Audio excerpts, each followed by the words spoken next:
Hey guys, in this video, I'm going to show you how you can go about changing or setting up your profile image on your Sofi account. And I had a hard time figuring this out myself because I primarily use the desktop version, which we're currently on. And at least at this point in time, Sofi doesn't have the option to change your profile image. When you're at Sofi.com, you're going to have to do this through the Sofi application. So I'm going to take you over to my smartphone and show you how to do this in the Sofi app.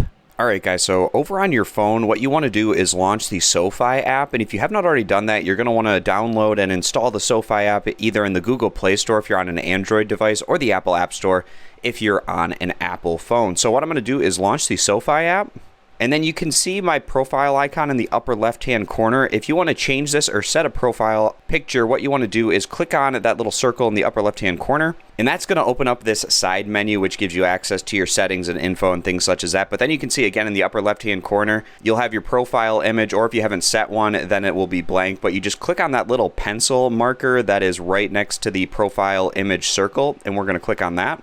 And then it says change profile image, take a photo or select one from your existing photo library, and you can either take a picture with the camera or you can pick one from your photo library. And then simply all you do is select the photo that you want to be your profile image for your Sofi account, and then it should show up in that circle profile image area. So I hope this video was helpful, showing you how you can go about changing your profile picture image through the Sofi application. I appreciate you guys stopping by. Consider subscribing to the YouTube channel, and I'll catch you back here next time.